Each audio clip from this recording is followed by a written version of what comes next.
On behalf of this amazing cast and crew, I'd like to thank you and welcome you here.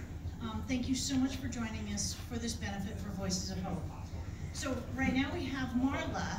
I'd like to welcome Marla on stage from Voices of Hope to say a few words.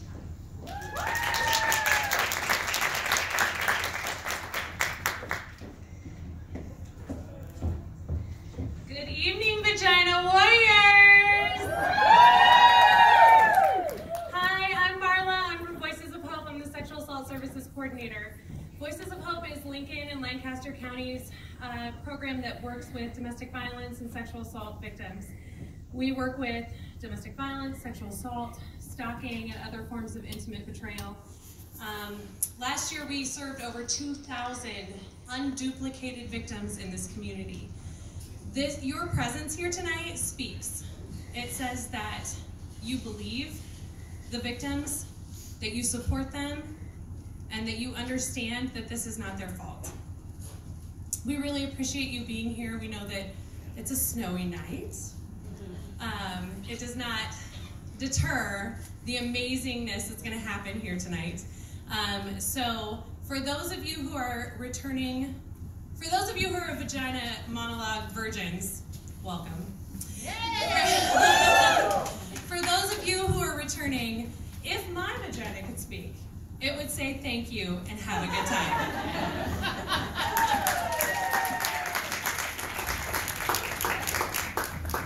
Okay, so surviving domestic violence is a community effort. You're helping by supporting Voices of Hope by being here tonight. And I'd also like to tell you that I founded and run a nonprofit here locally called Shelter Me, Nebraska. And we foster the animals of victims of domestic violence so that they can escape the violence, get back on their feet. Once they get back on their feet, they get their animals back. So we are here to help. If you need us, you can find us on Facebook and just let us know. I'd like to thank the interpreters, Bethany and Carla. They're pretty amazing, so I'm really happy that they decided to volunteer their time and come. Again, thank you so much. I'd like to remind you that this is a benefit, so please open your wallets and raise money for Voices of Hope. You can buy raffle tickets or make a donation in the lobby. We take cash, check, and credit cards. Finally, I'd like to say that we are not professional actors. We volunteer our time and effort to give a voice to these amazing words. Laugh if you feel like laughing, cry if you feel like crying. You're amongst friends and support. And finally, please silence your cell phones. Thank you.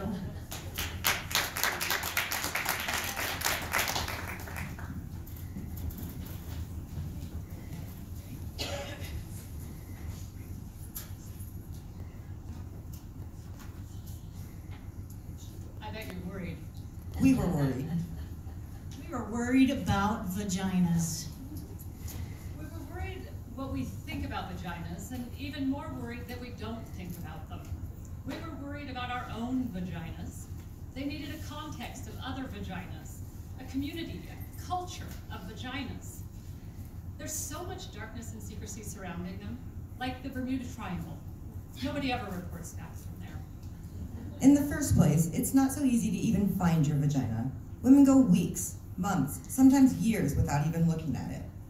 A high-powered businesswoman was interviewed, and she said she was too busy. She didn't have the time. Looking at your vagina, she said, is a full day's work. You have to get down there on your back in front of a mirror that is standing on its own, full-length preferred. You've got to get in the perfect position with the perfect light, which is then shadowed somehow by the mirror and the angle you're at.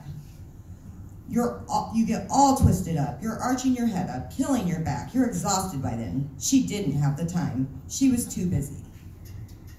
So there were vagina interviews, which became Vagina Monologues. Over 200 women were interviewed.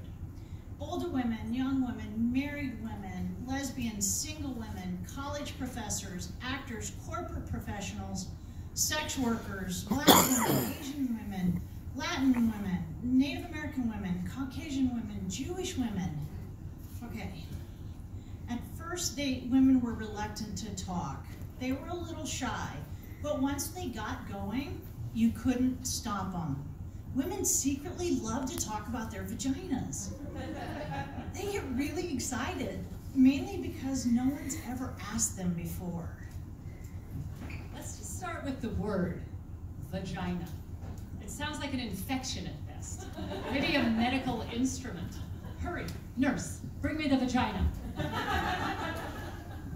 Vagina, vagina. It doesn't matter how many times you say it, it never sounds like a word you want to say. It's a totally ridiculous, completely unsexy word.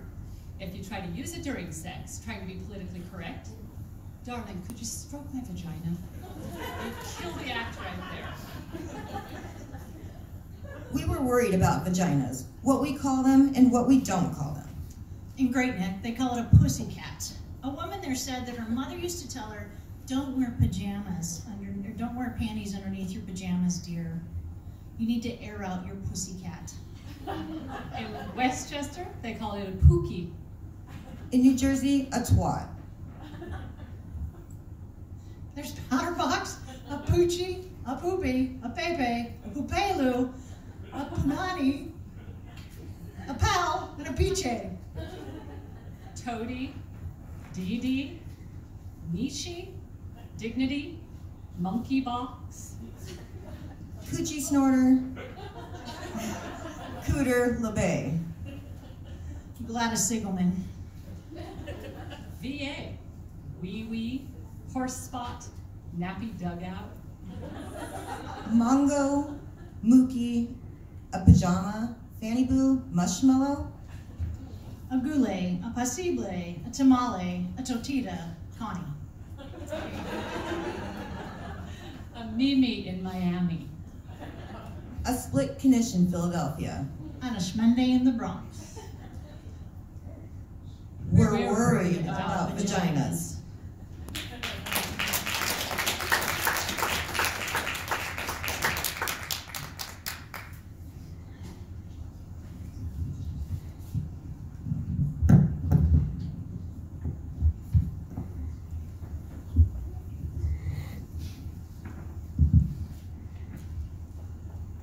The flood. Down there? I haven't been down there since 1952. Oh no, it had nothing to do with Eisenhower. It's like a cellar down there. It's very damp, clammy.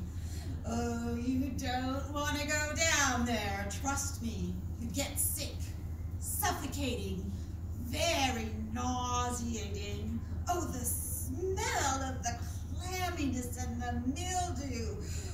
Whew. Smells unbearable. Gets in your clothes. Oh, no, there was no accident down there. Oh, it didn't blow up or catch fire or anything like that. There was nothing that exciting. Never mind. Oh, no, never mind. I can't talk to you about this. What's a smart girl like you going around asking old ladies about their down there's for anyway? We didn't do that kind of thing when I was a girl. What? Jesus, okay. There was this boy, Andy Levkov. Oh, he was cute. Oh, no, well, I thought so. and tall like me. And I really liked him. He asked me out for a date in his car. Oh, I can't tell you this. I can't talk about down there. You just know it's there. It's like the cellar. There's something down. There's rumbles sometimes, and you hear the pipes, and things get stuck down there. Little animals and things. Oh. And sometimes things get wet, and you have to plug up the leaks. Otherwise, the door stays closed. Oh, you know it's there, but you don't have to think about it. It has to be there, though, because every house needs a cellar, or else the bedroom would be in the basement. Oh, Andy left right. Andy was very good looking. He was a catch. Well, that's what we called it in my day. We were in his car, a brand new white Chevy Bel Air. I remember thinking that my legs were too long for the seat. I have long legs. My knees were smushed up against the dashboard, and I was just looking at my knees when suddenly he kissed me, just out of nowhere, just take me by control like they do in the movies sort of a way. Oh, and I got excited. Oh, so excited, and well, there was a flood down there. I couldn't control it. It was like a force of passion. A river just flowed right out of me, right through my panties, right onto the seat of his brand new Chevy white Bel Air. Oh, it wasn't pee. Oh, and it was smelly. Well, frankly, I didn't smell anything at all, but he said, it smelled like sour milk and I was a stinky, weird girl. I wanted to explain to him that I wasn't usually like this, but he caught me off guard with his kiss. I tried to wipe up the flood with my dress. Oh, it was my new yellow primrose dress, and it looked so ugly with the flood all over it. Andy drove me home, and without saying another word, I got out of his car and closed the door. And when I closed that door, I closed the whole store. Never opened it again. Locked. Oh, I dated some after that, but the idea of flooding made me too nervous. I never even got close again. Dreams? I used to have dreams. Crazy dreams. Oh, they're dopey. Why? Burt Reynolds. Oh, I don't know why. He never did much for me in real life, but in my dreams it was always Burt and I, Burt and I, Burt and I. Oh, we'd be out, the same general dream all the time, and we would be in some fancy restaurant like they have down in Atlantic City with the huge chandeliers and all the waiters with vests. We'd be laughing. Oh, Burt and I, we were always laughing. Laughing. Burt would give me an orchid corsage and I would pin it on my blazer. Oh, and we would laugh some more.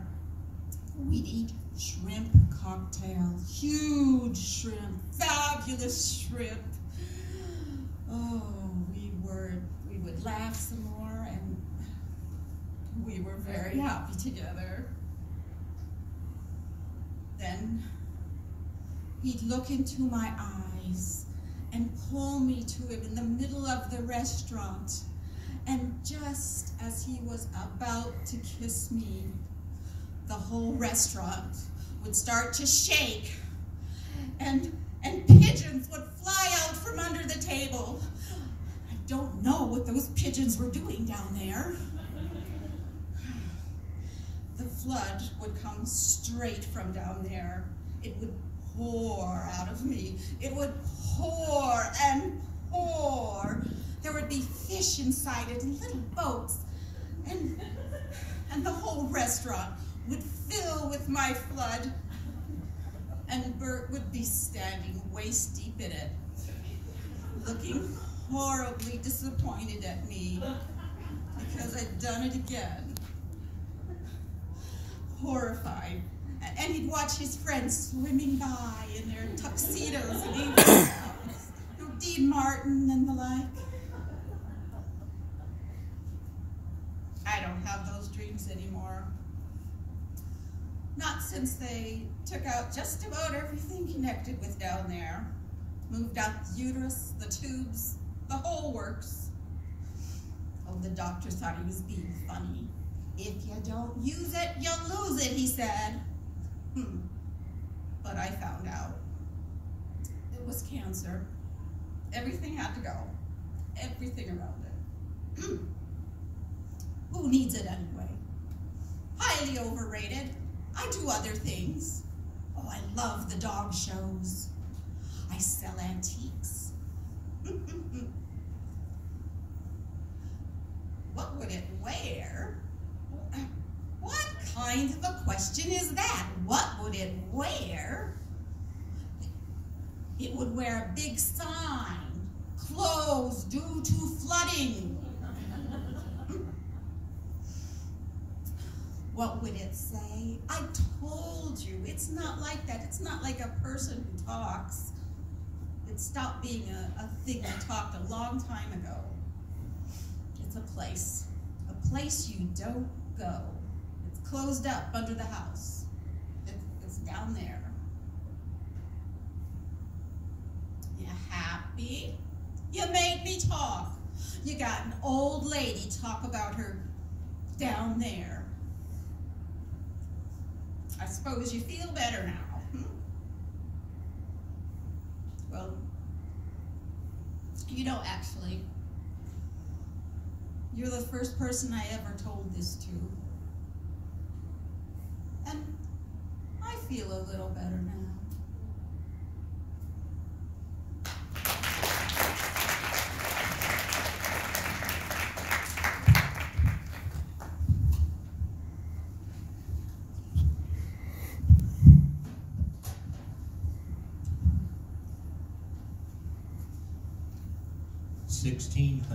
Elmwood Avenue by Monica Schlekovich.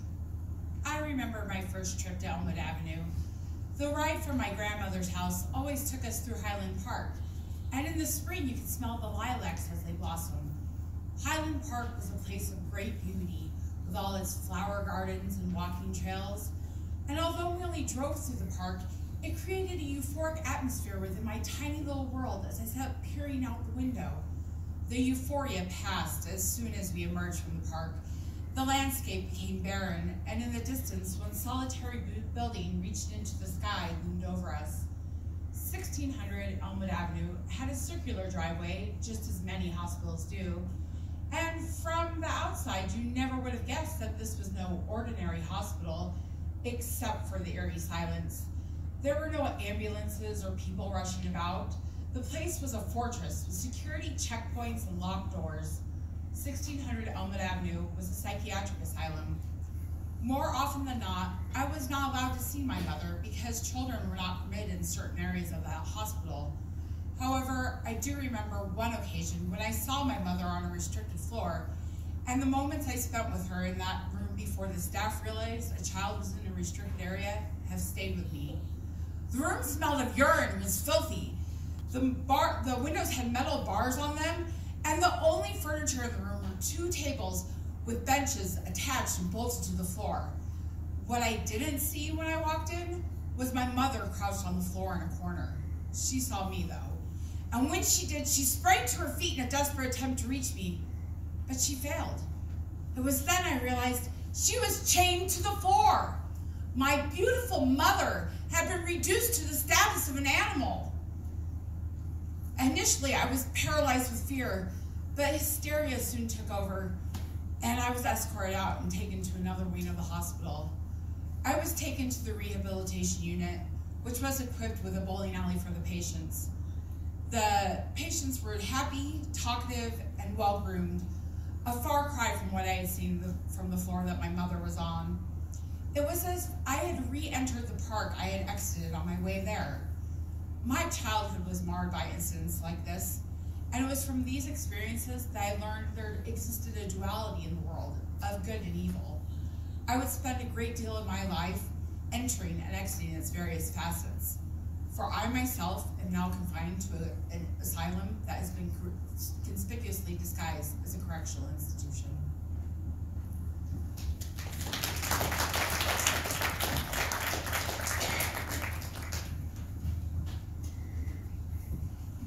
I was there in the room.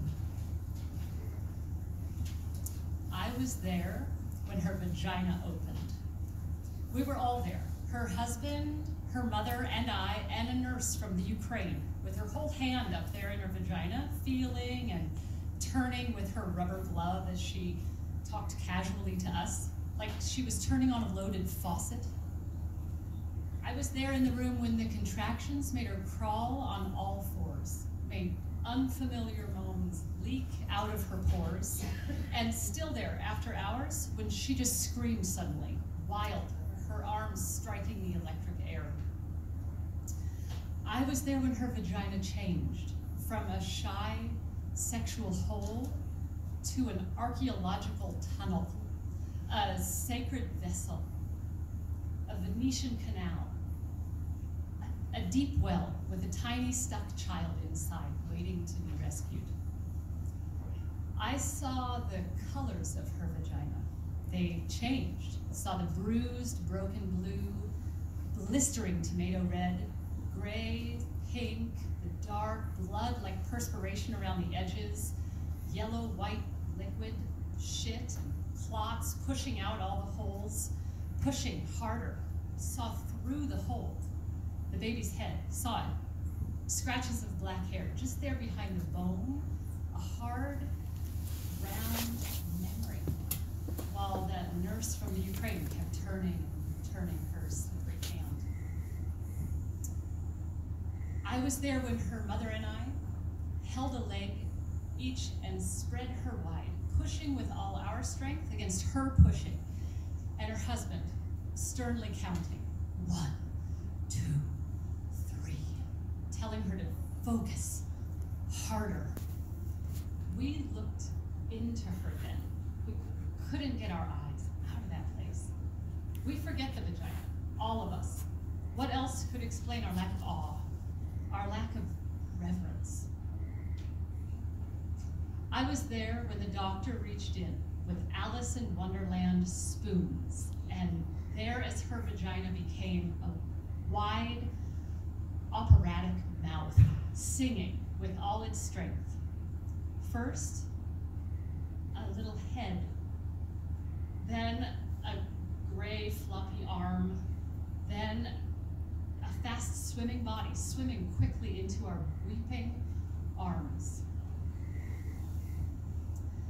I was there later when I just turned and faced her vagina.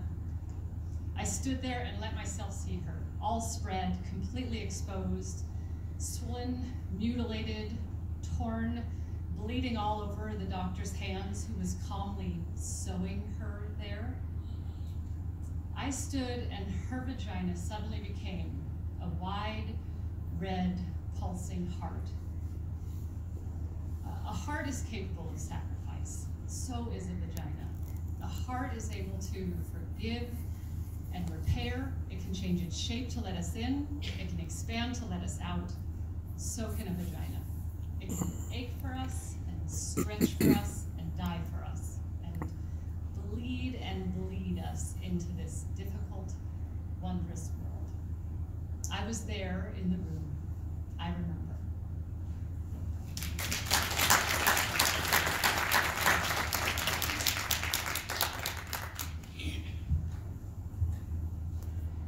Reclaiming cunt. I call it cunt. I reclaimed it. Cunt. I really like it. Cunt. Listen to it. Cunt. Caw, cavern, cackle, clit, cute, come and close, closed, inside, caw, then you, then cue, then curvy, inviting, shark skin, you, uniform, under, up, urge, ugh, you, then cun, snug letters fitting perfectly together, N, nest, now, nexus, nice, Always depth, always round in uppercase kun, and a jagged wiggled electrical pulse N, then soft and warm N. Kun, then T, then sharp, certain, tangy T. Texture, take, tent, tight, tantalizing, tensing, taste, tendrils, time, tactile, tell me, cunt, say it, tell me, cunt.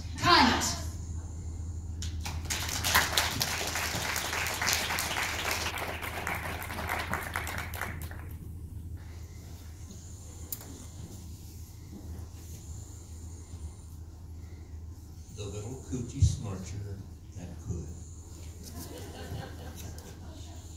Memory. 5 years old. My mama tells me in this loud, scary, life-threatening voice to stop scratching my coochie snorcher. I became terrified that I scratched it off down there. I don't touch myself again, not even in the bath. I put a Band-Aid over my coochie to prevent things from entering me, but they fall off in the water. I imagine a stopper, a bathtub plug up there to prevent things from entering me. I sleep with 3 pairs of heart-patterned cotton underpants underneath my snap-up pajamas. I still want to touch it sometimes, but I don't. Memory. 7 years old, Edgar Montaigne, who was 10. He gets so angry with me, he punches me with all his might in between my legs. I limp home. I can't pee. My mama says, "What's wrong with your coochie snorcher?" And I tell her what Edgar did to me, and she yells at me, telling me don't ever let no one touch me down there again. I tried to explain, Mama. He didn't touch it, he punched it. Memory? 9 years old. I'm playing on my bed in my room, and I'm bouncing and falling on my bed. And I inhaled my coochie snorcher on the bedpost. I let out this high-pitched screaming noise that came straight from his mouth. They take me to the hospital, and they sewed up down there would have been torn apart. 10 years old. I'm at my father's house now, and he's having a party upstairs. Everybody's drinking, and I'm trying on my new white cotton bra and underpants his girlfriend gave me.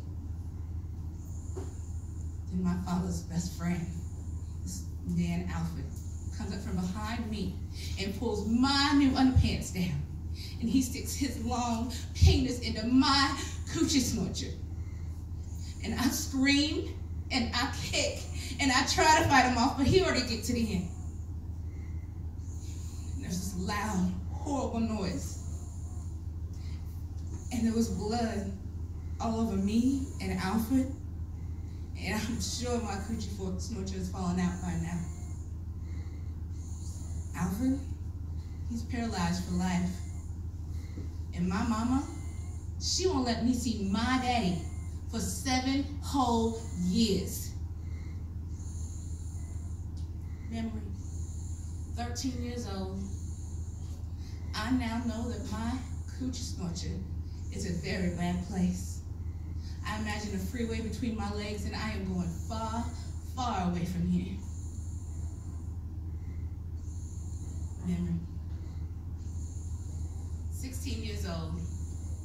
There's this gorgeous 24-year-old woman in our neighborhood, and I stare at her all the time. One day she invites me into her car. She asks me if I like to kiss boys, and I tell her, no, I do not like that. She leans over and tells me she wants to show me something. She leans over and kisses me on the lips with her lips. Oh, wow. She asked me if I'd like to come over to her house. Then she kisses me again and tells me to relax, to feel it, to let our tongues feel it. My mama is so excited that such a beautiful, successful woman has taken an interest in me. I'm scared, and I can't wait. Her apartment is fantastic. She got it hooked up. It's the 70s. The mood lights, the fluffy pillows, the beads. I decided right then and there, I'm gonna be a secretary like her when I grow up. The pretty lady fixes herself a vodka and asks me what I'd like to drink. I tell her the same thing she's having. Said, I don't think your mama like you drinking vodka. So I don't think she liked me kissing girls either. Pretty lady fixed me a drink. I always thought bulldaggers was ugly. Then I see her change into this chocolate satin chatty. And I say, you are beautiful. And she says, so do you. But I only have this white cotton bra and underpants on. And then she gently and slowly puts me in another satin teddy with lavender, like the first soft day of spring. The alcohol is gone to my head and I'm loose and ready. There's a picture above her bed of a naked black woman with a huge afro. She gently and slowly lays me out on that bed and just our bodies rubbing together like we come. Then the phone rings. Of course, it's my mama. She catches me at everything. So I'm wrestling, trying to act normal. She says, what's wrong with you? You been running?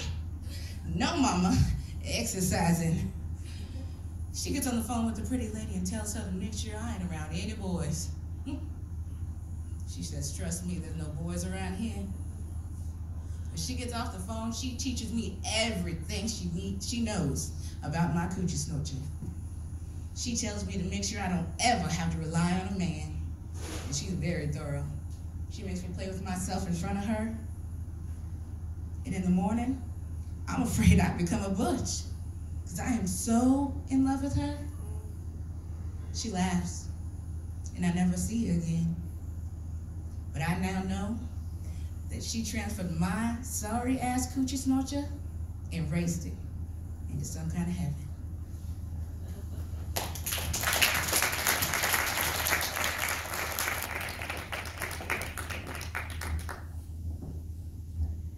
Groceries by Abiola Abrams.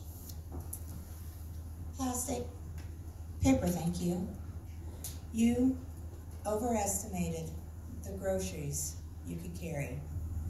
You figure as long as the bags hold out, you can leave a couple at your front door and come back for the rest. So you figure. So you leave 2 bags and run up 3 long-ass flights of stairs and kick your apartment door open with your sneakered foot. You mean to put your stuff in the kitchenette and run back down for the rest of the tampons, cat food, and way too many rice cakes. You're not bootylicious. It's still in pretty thin. So you overestimated the groceries you could carry. That glass bottle of apple juice did it every time. You stick your yogurt in the freezer, then you hear his voice, smooth like a wannabe Sunday night DJ. Yo, don't worry, number 6. I got it. And suddenly your dorm number is your name, and because you overestimated the groceries you could carry. You run downstairs to find Bigger, the neighbor's football-playing boyfriend, stuffing fallen boxes of oatmeal and tampons into your grocery bags. Luna in her revolving bedroom. No, I got it, Bigger. You bellow, always angry at yourself for being so paranoid. Damn, shorty, you must be having a hard-ass day.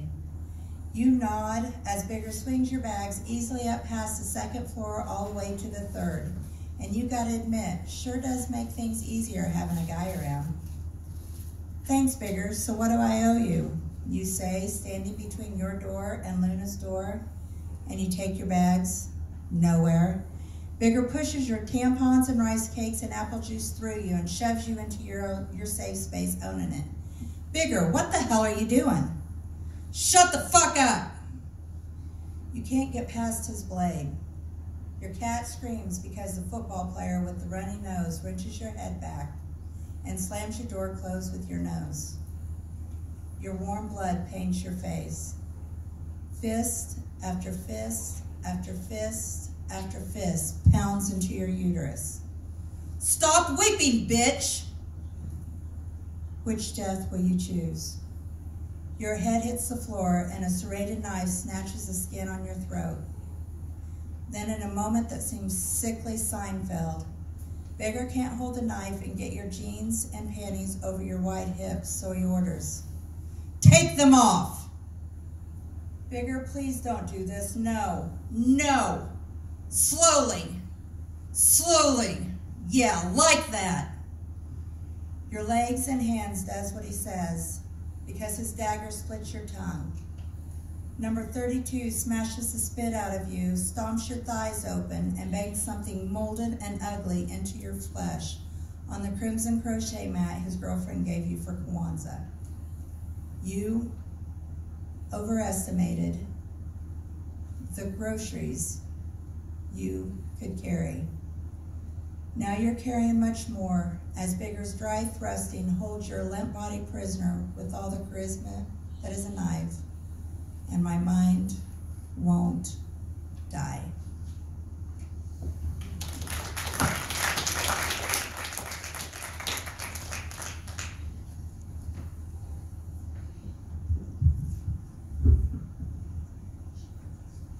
My revolution begins in the body. My revolution begins in the body. It isn't waiting anymore. My revolution does not need approval or permission. It happens because it has to happen in each neighborhood, village, city, or town, at gatherings of women, fellow students, at the market, on the bus. It may be gradual and soft. It may be spontaneous and loud. It may be happening already. It may be found in your closet, your drawers, your guts, your legs, your multiplying cells, in the taut nipples and overflowing breasts, in the revolution that is swelling from the insatiable drumming between my legs.